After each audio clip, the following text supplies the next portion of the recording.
Lance. Hello. How are you? Doing well. How are you? Yeah, I'm fine. I was just making the opening talk in Turkish to my followers. Yes. Then, yeah. So let me make it in Turkish for a Yes. minute. Then we will just switch to English. No Okay. problem. Evet, herkese merhabalar arkadaşlar. Kahve Masası'nın 118. bölümünde beraberiz. Bugün çok önemli bir konuğumuz var. Bugün Lance Hedrick'le beraberiz. Now, okay, I will switch to English and let me make the opening once more in English. Hello everyone, this is Levent from Kahve Masası and today we have our 118th episode and our guest is Lance Hedrick. Hi Lance. Hello. Thank you for having me. Yeah, thank you for accepting our offer to be our guest. So this is really much appreciated. So I got many questions both from our local folks in Turkey and also our coffee forum, kahveler.net, and also from the Instagram. So the first question is, it's my basic question.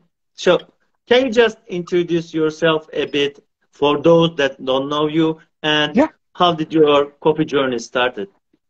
Definitely. So, yes, my name is Lance Hedrick. I am from the U.S. I was born in Tennessee, but most recently lived in Arkansas. I currently reside in Porto, Portugal. I moved here June of 2022 with my family. Started in coffee back in the fall of 2014 as a way to get through grad school. It was kind of a traditional coffee house, but then about a year and a half into working there, we started to feature specialty roasters. Long story short, I would go on to forego my PhD route, which is what I was originally planning on doing, become an academic and a professor. And and I jumped fully into coffee. Then I started working for Onyx Coffee Lab in 2018 doing wholesale, where I still am at doing wholesale. Been there for now 5 years, just about. And over the time I've done a lot of competitions, whether it's latte art or brewing. I've coached barista champions and started a YouTube, and I've been doing Instagram for a while. So I don't know, I love coffee. Yeah, same here. So, we also had a guest professor here, Jonathan Gagney, several months ago. Yeah, a good friend of yours, I guess. Yes. So, another question from our local folks. Do you know of any roasters from Turkey? From Turkey? I probably do. I'm just drawing a blank right now, but I probably do. From Istanbul, because I've been to Istanbul. I was there on my 22nd birthday. That's been a while, but I'm sure I do. Name some of the big ones. Maybe Provador Collectiva. Yes. That could be the one. Yes. So I've not had their coffee, but I have seen their Instagram. Yeah. So that's good. So by the way, how many clicks? What are you brewing right now? Oh, sorry. I'm shaking up to, this is a very chaffy coffee, and so I'm just shaking the beans to remove chaff before I grind it, because I don't feel like blowing chaff on camera. Yeah, I saw your video on YouTube on that one. Removing the chaffs makes some difference, right? So maybe we can talk about that one. I got a question about on that too. Yeah, so absolutely. What's the difference? What am I brewing? What's the difference between keeping the chaff and removing it? Yeah, so the chaff is a very papery substance. It's just a thin film inside the coffee cherry itself, just a thin, like, paper-like substance. It typically gets burnt up in the roastery, and that's what the chaff collector is for. And actually, the chaff collector, if it's not emptied, often is one of the #1 causes of a roaster fire.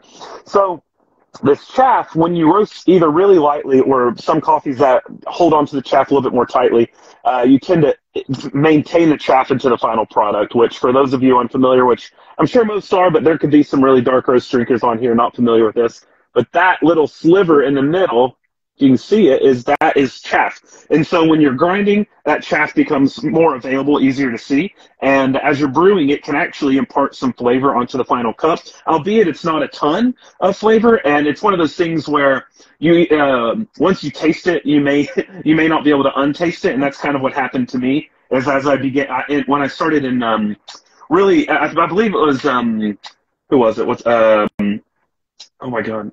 Andy from Fleet Bloom, when he competed in Brewers Cup, he won it back in 2011 or something, 2012. But when he competed in the U.S., he was the first that I know of that would remove chaff, but the way he did it was very difficult. He took the whole bean, he took tweezers, and he pulled the chaff out bean by bean.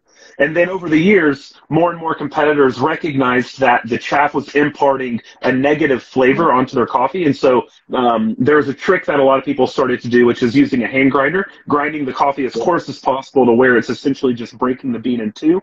And then the chaff essentially becomes available and they just blow it out. And so then they would test and test. And so when I competed in Brewers Cup, I did the same tests, and ever since I've been, I have to remove at least the majority of the chaff through blowing or shaking and then blowing or something like that. So, yeah, my observation is also, I mean, some of the grinders are better at separating the chaff than others.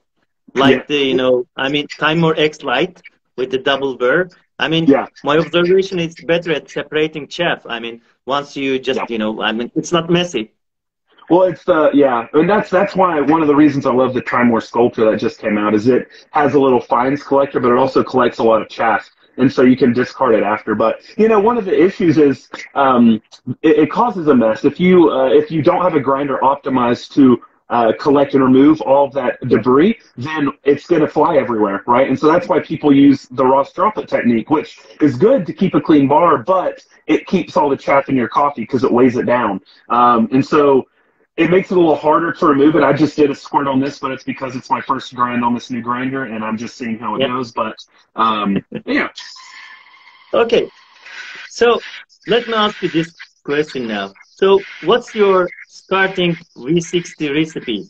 I also asked that to Skadrao, but we all know the answer. So what about your starting recipe, and how do you adjust it based on coffee's roast level or processing type? Definitely. So I always use the 1-2-1 method that I have a video on YouTube. Yep. I rarely, if ever, go away from that, except for when I'm testing.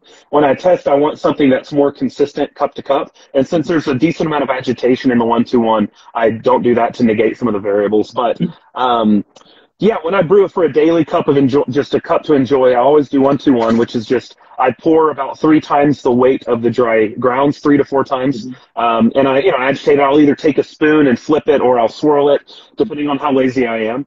And then I wait. Depending on the coffee, I will wait anywhere from 1 to 2 minutes, and then I'll pour the rest of the water in at around 6 milliliters per second. And give it a little swirl just to help it level out the bed as it finishes the drawdown. To change up parameters, all I really do is the only time I'll change temperature is if it's a big change. I don't believe if people say they can taste the difference between 98 degrees and 100 degrees, but there are people who say they can. If I feel like it needs lower temp, then I'm going in probably a 5-degree step. And so that's really the way that I kind of approach it is if it's a really dense, lightly roasted washed coffee, I go boiling. If it is not washed, I'm always going 95 or below, depending on how dark it's roasted. So that's kind of my starting point with those. If it's washed and it's a darker roast, I'm starting lower as well. But normally I drink really lightly roasted washed coffees, and so I go off the boil, and then I usually do I do a medium to coarse grind size, but not medium to coarse because that can mean a lot of things. We'll just be more specific. I use anywhere from 800 to 900 microns in diameter of the grounds, not the burst spacing to people watching, the diameter of the grounds themselves. Yeah, and so normally I stick at roughly the same grind size, and I'll switch ratio. If I change grind size, it just depends on. It depends on the coffee and how it's flowing. There are a lot of factors that kind of go in, but yeah, it's kind of how I approach it. Okay, so let's come to the point on the temperature of the water. I mean, I watched your latest, one of the latest YouTube videos. It's really very difficult to catch. Lance, you are doing great. Many videos, you know, in a week. So, I mean, is the water temperature a myth on extraction? I mean, after watching your video and after making some experiments at home, I mean, as you mentioned, I mean, 5-10 degrees do not make much change on the extraction. But what about the taste? The taste, yes. And so that's what I'm saying is I don't think when you're doing a couple degrees, I don't think people are going to be 100% in delineating them. As you saw, even my camera guy, he tried to guess what was the highest, what was the lowest, and he was not. And he's Hugo, and he is a great taster. He was, you know, runner-up Portuguese Barista Champion. He runs a coffee school here, AST certified, and so it's much more difficult than people want to think it is. And honestly, I contributed to that problem. And a lot of my early tutorials and stuff, I harped on how important water temperature is in pour-overs, and it is important, but it doesn't affect extraction nearly as much, and it takes a bigger gap in temperature for you to be able to taste sensorially a big difference. So 90 to 100 degrees, yes, you're tasting a difference. There's no question. 98 to 100 degrees, I don't really think you are. Okay. Yeah. Okay. So now let me ask you this critical question. So what about the brewer? I mean, what does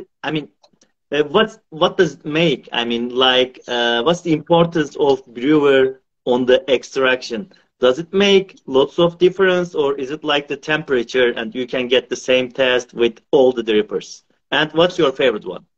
Yeah, so honestly, I do think that with the amount of brewers on the market, it would seem to be more complicated than it is. I don't think it's that complicated. We're mostly looking at how the water flows through the grounds. That's the most important thing, right?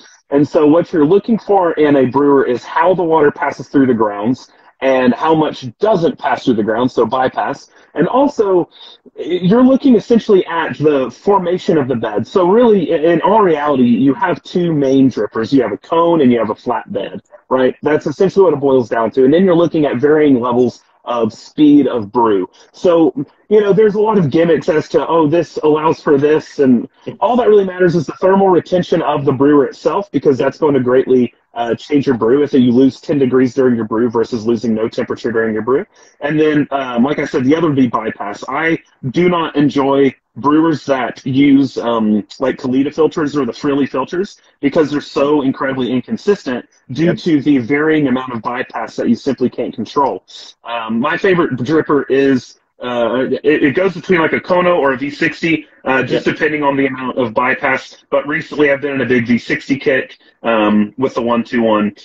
When it comes to flat bottoms, I pretty much only use the Oria V3. And that's about it. I just use those three drippers. Yeah, I think same here. I mean, I'm using mostly my Herios 01 and also Time Crystal I01 and the Kono. So for the flat bottom, I mean, I started to play with Time Moore's latest one, so B75. So I don't know if you used it or not up to now. So it's a fast brewer too, but I'm still testing it. So now let me ask you this question: the water, and also the Lotus Coffee Products. So we all know the importance of water in coffee. Unfortunately, we don't have it in Turkey. So I have many people asking me about whether there will be a distributor in Turkey or how they can get it. I just tell them to contact you or do the website. But what's the idea behind Lotus Coffee Products, and what's the importance of water while brewing coffee or espresso? Yeah, absolutely. So first off, we will have distribution in Asia out of Singapore soon, hopefully sooner than later. We're working on that with a partner out there. But so water. It's a very complex topic, but the most important, yes. Oftentimes, and I know that everything goes in waves, so people learn that grinders are important, right? And so then they'll go, okay, the big difference is flat versus conical. And then over time, it's going, okay, Now that we're in flat, let's look at variable RPM. Let's look at bird geometry. Let's look at all this, right? Yeah. The same thing's going to happen in water. We see the importance of water. Okay, we need to not use tap water because it'll have chlorine in it, right? And then we start using a Brita filter. And then we start, you know, thinking, oh, we'll buy third wave water packets or something and make our own, which is great. But that still is giving you a singular recipe. You're only working with one recipe. You can concentrate it or you can dilute it, but you're stuck in a single recipe. Yeah. And so as you keep learning about water, you kind of see that you make the realization that every roaster in the world, they are creating their roast profiles for their own water. They just are. Whenever they cup, they're using their water. So whenever they're tasting it for roast defects, they're tasting it on their water. Yeah. So let's say we have a roaster, I have friends, for instance, in Madrid. And in Madrid, they have the tap water just around the country, or not around the country, around the city, is about 60 parts per million. I don't know the exact breakdown, but about 60, okay?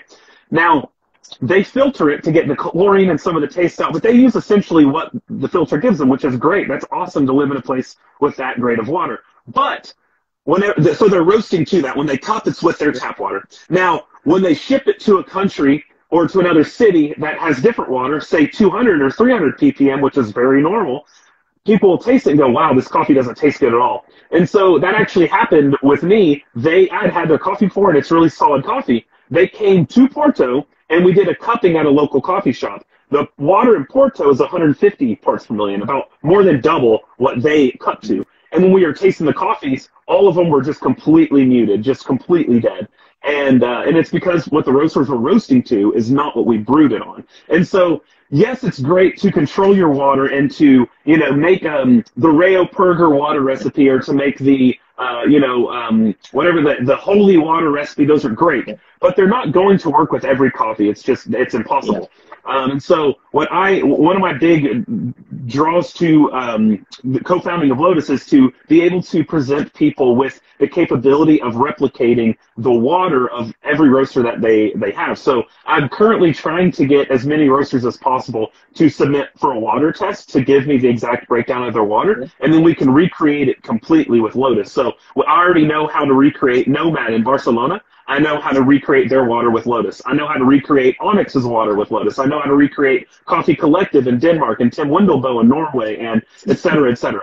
And that immediately elevates that coffee to another level that is just, it's just mind-blowing. So yeah, water is incredibly important, and I definitely think is vastly underappreciated.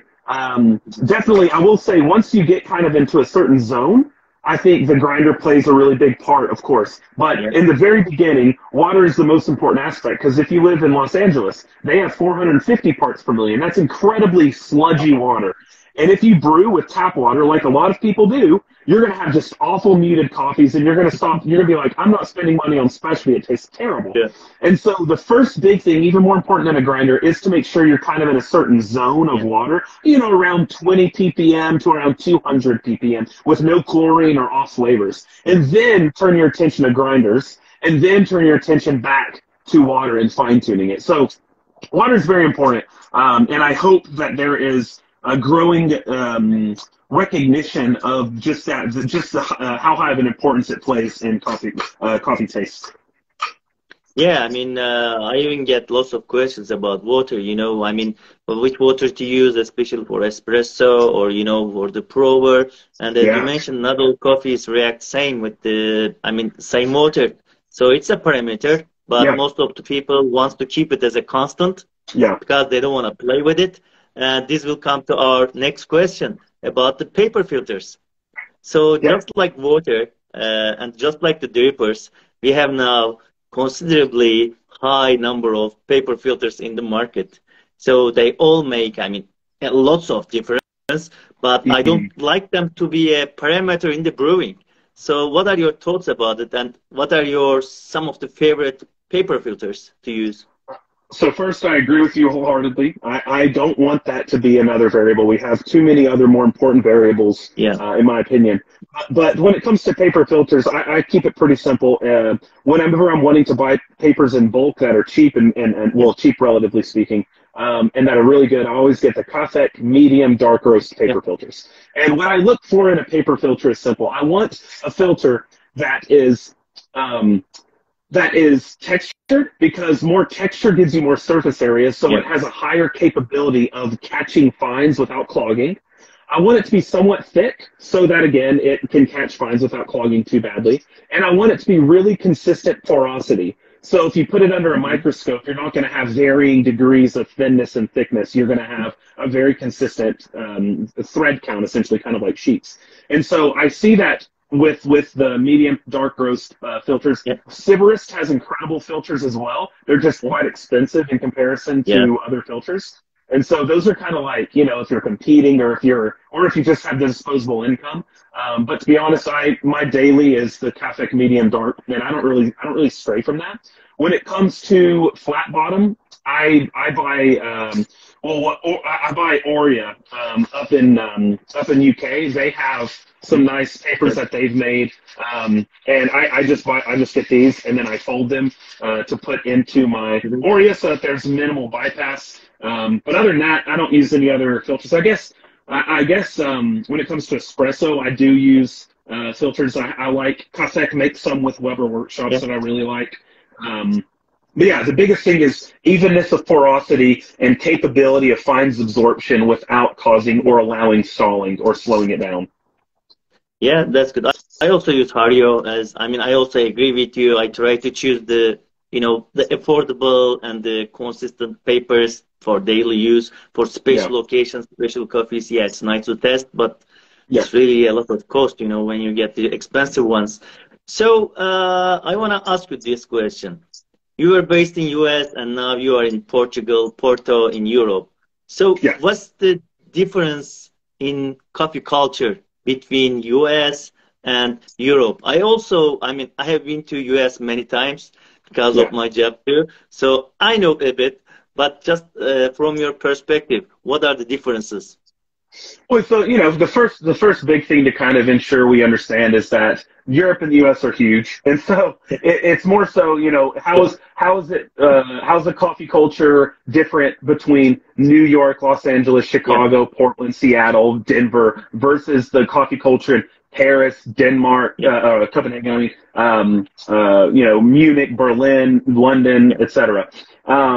So the difference between the majority, the big major cities, what I see is a much, and this is going to this might get a little, but this is just my honest observation. I see a higher desire to learn outside of the job in Europe, and I think it's because in Europe, for the most part, you have a lot of places with socialized healthcare. In the U.S., you do not. So you have a lot of baristas that are underpaid, which there are.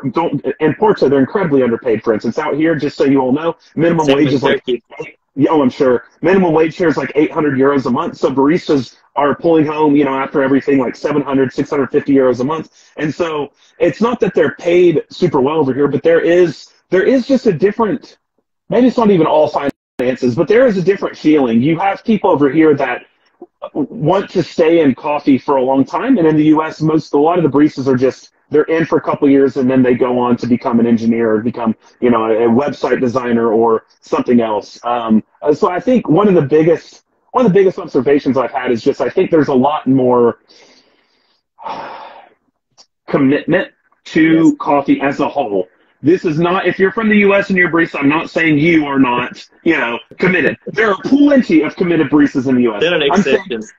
I'm saying as a whole, if you look at the whole, every specialty shop, I think across the board, there just tends to be a little bit more nerdiness throughout Europe. I can walk into more shops and more people would be able to tell me what GH and KH means in Europe than they would in the U.S. That's what I'm trying to get down to.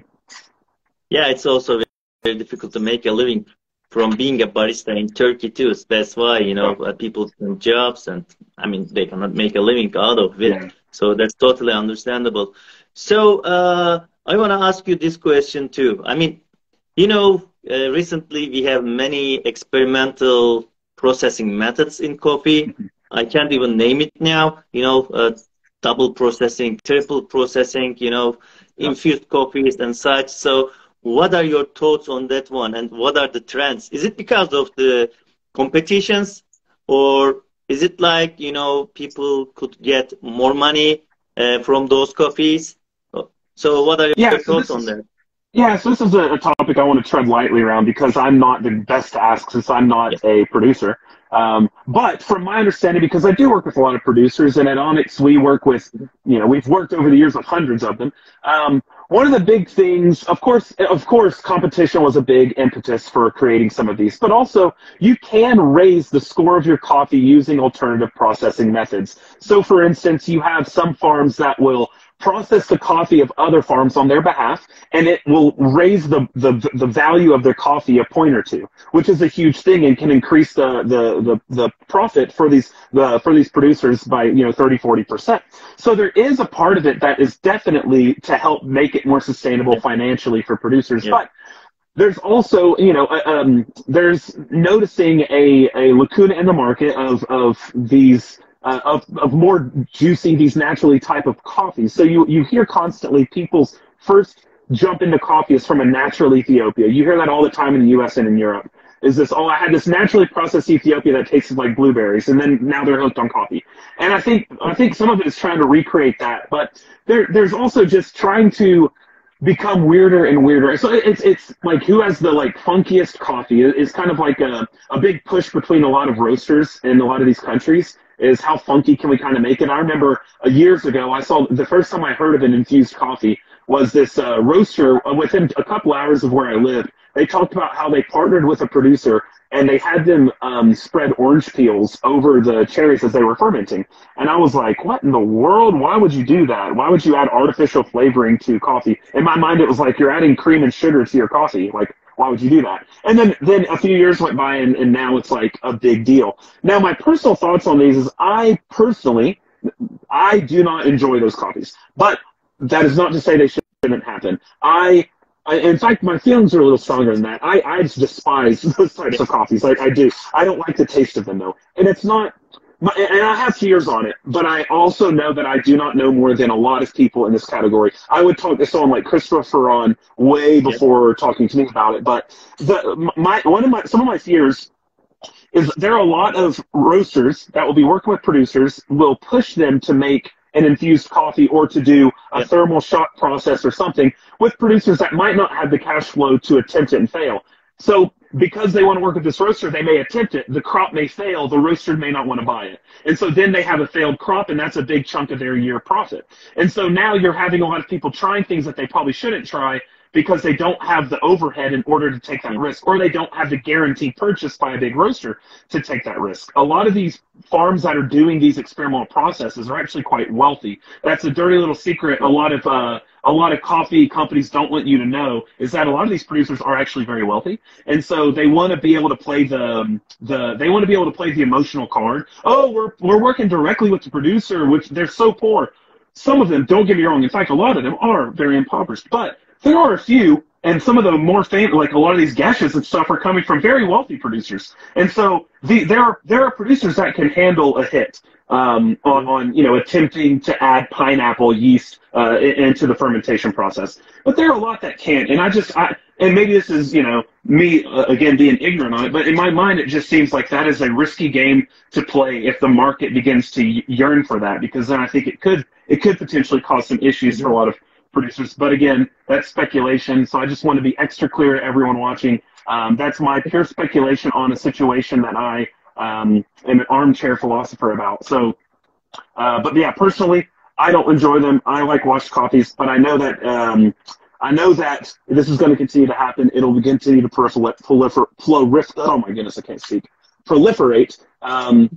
And yeah, and if that happens, well, then it happens. And I'm going to try to brew the coffees as lightly as possible to get as little of that ferment taste as I can.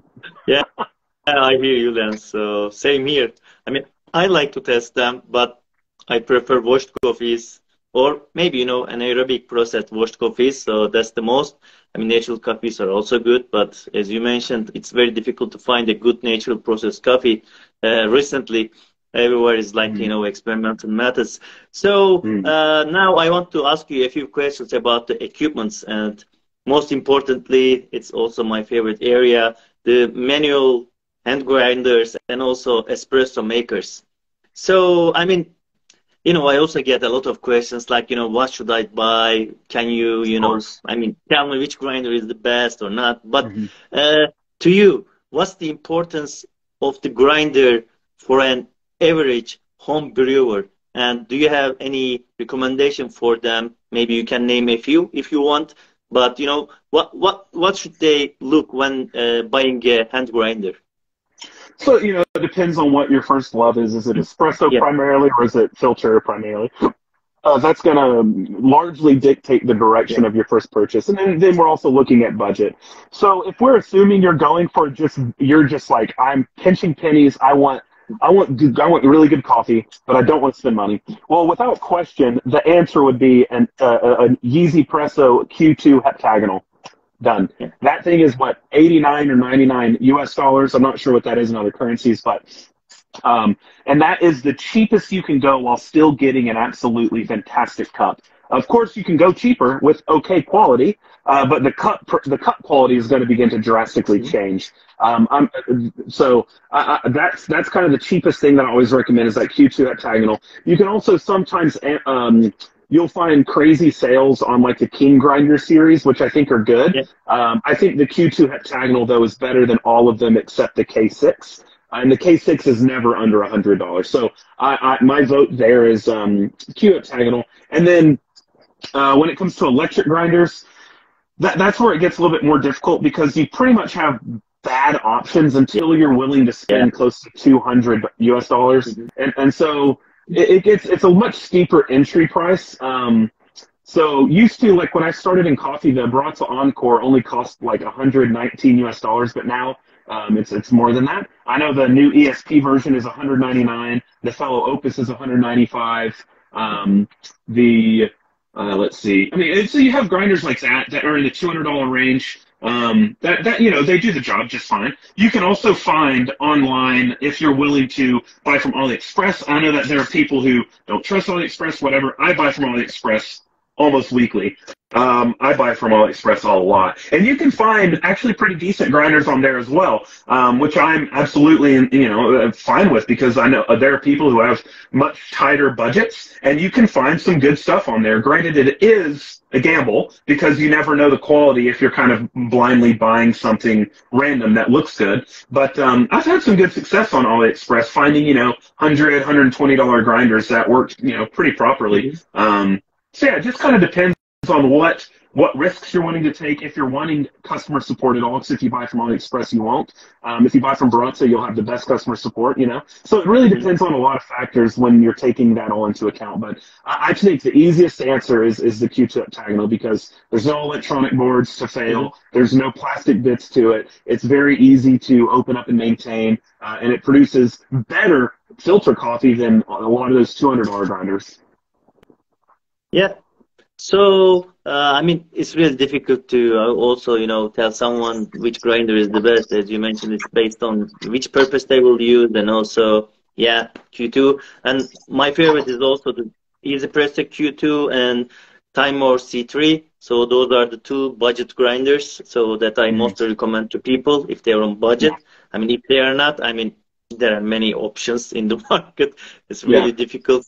So, I want to ask you about the burrs.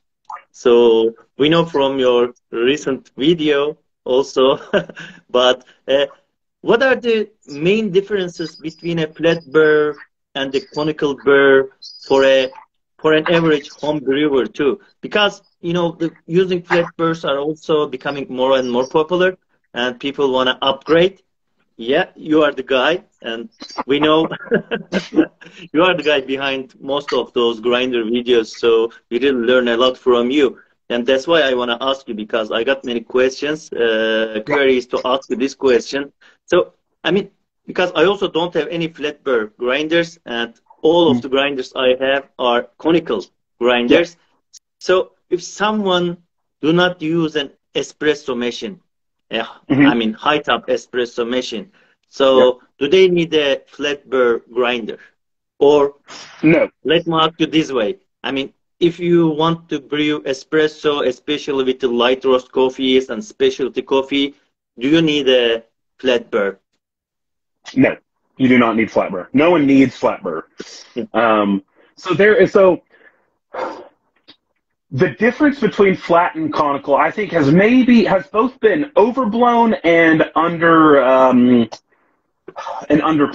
I know that sounds very counterintuitive, but or paradoxical even. But it's because you have voices on one side that say that cite the same study, it's a very outdated study, and I know the people who are part of it, and it is very outdated, and their methodology was whack. I mean, it was fine for the time, but today it would not fly. Yeah. But there's a study in a sensory panel that happened a few years back, probably in 2014 or 13, where essentially the conclusion was you can't perceive a taste difference between flat and conical burrs. And that's just silly. But then you have an exaggeration of the differences, and people will say, oh, 100%, the difference here is this is more unimodal and this is less unimodal. And that's not true. In fact, if I grab this burr here and this burr here, and I ran a particle size analysis between these two, this one would have a more unimodal curve. The thing is it depends on a lot of variables. You can overall achieve more consistent unimodality with flat burrs than you can with conical burrs. That is the truth. Okay. Now, there are cones that are more uniform than flats, and there are flats that are more than cones. But across the board, if you were to say, I have a flat in my hand and a cone in my hand, which one will give me a more unimodal peak? I'm going to assume flat, but that's not necessarily accurate. Yeah. So there are differences there. There's differences in feed rate and how it's crushed and how it's cut. There's differences in just everything. So just to give a little idea, we have here one specific burr set. Now, for people watching, I always have people ask me to break this down, so I'm going to break quickly down some of these layers on a burr. So on the burr, you see we have these fins right here, these smooth fins. Those are called pre-breakers, okay? So as the coffee is being fed into the burrs from above, as the burrs sit together, there's a gap there. As they're spinning, centrifugal force and gravity will force feed the beans into that gap. And as they're spinning, those pre-breakers essentially just minimize the size of a bean into two, right? It's a 2 or 3 or 10 or whatever it is. Yep. So it's gonna break it, and bada bing, we have it there. So that's what the pre-breaker's job is. And then and that's a cutting tooth, okay? So you call that a cutting tooth. You have essentially, in a lot of burrs, you have 2 cut phases and a crush phase, but not always. So we have our cut phase, and we have a secondary cut phase, which are these 4 fins here. That's a secondary cut phase. And so as those shards are being fed through, it's further cutting them with precision, because those are really deep grooves. And then you get to the very end, and you have what's called finishing teeth. And that's where it flattens out at the end. You can see how the light reflects differently there because it's flat. And usually really long finishing teeth tend to give off the implication that the burr designer was going for less fines creation. So when you have really long finishing teeth, it's because you're trying to slowly feed the last bit of cutting. You're trying to slowly feed it out of the burr. So you have essentially there you have a 3 cut phase burr. Now you do have some that are only 2 cut phase. You have 3 that are cut, which are like the original Fellow O Gen 1 burr. That was a cut. 3 phase cut. There was no crush phase, and that's why it couldn't go very fine. And so, anyway, you have stuff like that. But then you have, of course, the peculiar geometry of the cast burr. This is the SSP version. This is actual Hemra with the TIN coating. But you have more smooth cuts there. And the idea is they're trying to get the particles to roll along the burr to make them more spherical. Yeah. That's what they say. So anyway, that is kind of the idea with burrs. There's a lot to be done. And then, of course, on cones, you have your pre-breakers up top. Yes. So the more of these you have, the slower the feed rate, obviously, because you're taking up more space. The less fins you have at the top, the faster the feed rate. You typically want a slower feed rate for really light coffee and a faster feed rate. You don't have to have a faster feed rate, but it's better for darker coffees than lighter coffees. And it's better on the motor. If you have a motor and you're feeding lightly roasted coffee into, say, a 5-fin cone burr, it can really put a lot of strain on that motor because the torque required to quickly cut the speed at which those beans are being fed in. So you have like something like this, which is in the option O. It's a 7, a heptagonal burr. Yeah. That's going to be a much slower feed rate, as opposed to a pentagonal burr, like which is in the Breville machines. The Breville Smart Grinder Pro is pentagonal, and that's why it doesn't do off light roast. It feeds too quickly, and it can strip your gears. So, yeah, that's kind of a little bit of that. There's a lot of voodoo behind burr geometry. So if you hear someone say, "Oh, a longer pre-breaker gives you this, and more pre-breakers," that's all voodoo. No one really knows anything. There's no objectivity in it. It's all a guessing game. So, yeah. Yeah, it's very difficult. I mean, as I mentioned, I mean, I'm using conical bursts and I am happy. I just tell people to learn the physics of coffee, how to brew it, and take attention to other details than upgrading, you know, your equipment unless it's bad. I mean, I mean, of course. Yeah, it's like I mean, to me, it's like changing a paper filter, you know, it doesn't make a lot of difference. I believe there are a lot of times in coffee where you have a similar thing that I presented when I discussed water. You have it's really bad, and then you get into a kind of a zone, and then you're good there unless you want to get really granular. In grinders, it's the same thing. If you're out here, that means you're using a blade, or you're crushing it with a mill, you know, like you're taking a little mill in a stone. So that's out here. You can't be there. You can't live there. You've got to get inside this zone. Once you're inside the zone, then you can be more granular. But, you know, for some people, for instance, there is a huge difference between, say a Hario ceramic burr hand grinder and, say, an Easy Presso Q2 heptagonal. There's a massive difference between what those are going to produce. I still say you're not inside the zone. If you are someone that likes clean coffees, then this is your zone here. And that Hario is going to be outside of it. And so you need to get inside of it before you start going for like, okay, now I want a Weber Workshops EG1 with ultra low fines burst. That gets really granular. But you can get inside the zone with a $99 purchase, no problem. And only Lance can get it, right? Yeah, only you can get it. Yeah, not us. It's a very high-end one. So let me ask you about the evolution of grinders. It's like, I mean, recently the more popular ones are the single-dose grinders. So we don't see the other types anymore. So do you think it's the way that the market will follow? Only the single-dose grinders, and, you know, the most famous one is, I think, the F64? Yes, definitely. Single dosing is, I think it's here to stay, at least for a long while, as long as we are manually grinding coffee with an electronic grinder. When I say manual, I mean as long as we're feeding. You know, you never know what's going to happen in the future. But, yeah, single dosing, I think it's here to stay. It keeps the coffee more fresh. You know, when you set your coffee into a hopper, it's going to quickly oxidize. And so what I recommend people do always is keep your coffee tightly sealed in a bag. And push the air out. The way I'll do it is I'll take my bag of coffee like this.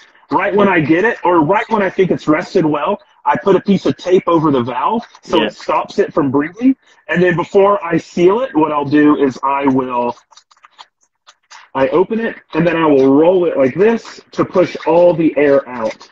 So it doesn't just sit there and oxidize. And then boom, I have it really tight. There's no air in there. I mean, there is some, but I got a lot of it out. And so I think that's going to be the way for a while, unless somehow a grinder is able to suction off the bottom after it grinds, and there's a suction on the top in order to maintain no oxygen. But I don't think I think that'll be overkill. So I think single dosing's here for a while. Yeah. So let's talk about espresso for a while. So most people are more curious about espresso now, and they, you know, I mean, of course, it's also about their budget. So there are many espresso machines in the market. But as I watched your latest video on espresso dialing, it's not all about the time or the yield, right? Because most of the people just concentrate on, like, you know, I need to get, you know, some yield within a 25, 30 seconds. But it doesn't always work, especially when you are working with light roast specialty coffees. So what are your recommendations on this topic, Lance? Whew, that's a big topic. Yeah, it's a big one, I know. Yeah. So are you saying as far as dialing in goes? Yeah. Okay. Yeah, so I do always start with, if I'm going, well, the first question you have to ask yourself is, what style of shot am I wanting? And the majority answer is going to be a traditional style of espresso. So if that's your answer, my next question is going to be, are you doing like, and I hate these divisions, but there's nothing better really to use right now until there's a standardized roasting, coloring, scoring system that is in common parlance, which is multiple years away from. But for now, let's say, are you doing like a really light coffee? Are you doing something that's not really light or really dark? Or are you doing a really dark coffee? And we'll just keep it to this tripartite system. And if you say I'm doing a really dark coffee, then I'm going to say, okay, well then shoot for your extraction ratio to be about 1 to 1.5. That means 1 gram in, 1.5 grams out. And then if it's, in that middle, 1 to 2, and if it's the light, a 1 to 2.5, something like that. And kind of aim for that with your initial dialing in. And then usually I say, when it comes to time, maybe around 30 seconds. It doesn't really matter, but just kind of, again, I love zones. We don't want to be out here. We want to get into a zone. And so once 30 seconds roughly is that zone, regardless of when pre-infusion starts and stops. That's people overcomplicate that. Whenever you hit the button to start it, or whenever you start your lever, whatever you have, I say roughly 30 seconds.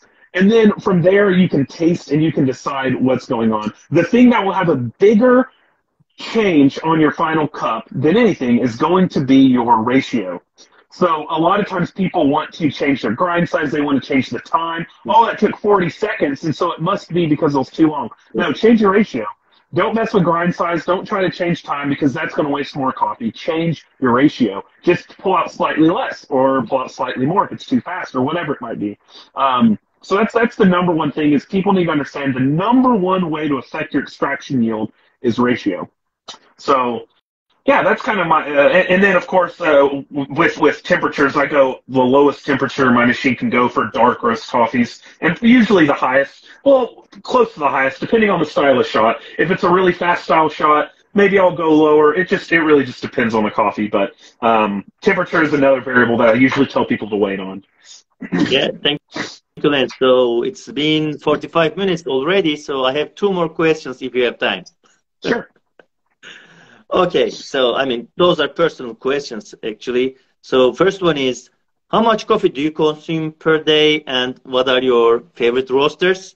We know Onyx is first one. So yeah, it varies day to day. I don't have like I know a lot of people say, oh, I do 2 espressos and a filter a day. I don't do that. A lot of days I'll have just a filter. I will say every day I have at least 1 filter. Filter is my favorite way to consume coffee. Yeah. So every day I have at least 1 filter. Now I might also have a small like espresso from one of my vintage lever machines. I really like, and they're small. It's like 28 gram output. So it's almost like a single shot in a standard specialty cafe. So a lot of times I'll have one of those if I just feel like taking a trip down history lane. But when I'm preparing for a video, I have no idea how much I drink.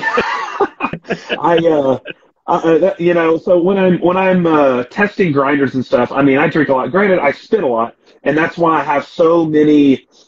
So many dishes to do, and that's why I have so many cupping bowls, and I'll probably get more. I have 48 cupping bowls, and they're constantly dirty. I taste a lot of coffee. So I guess if you're asking how much do I drink a day, no more than 1 to 2 cups.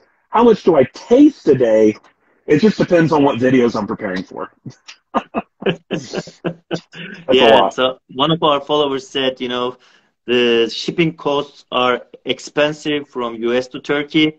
Can he do something about it? I don't know. The shipping costs, yeah.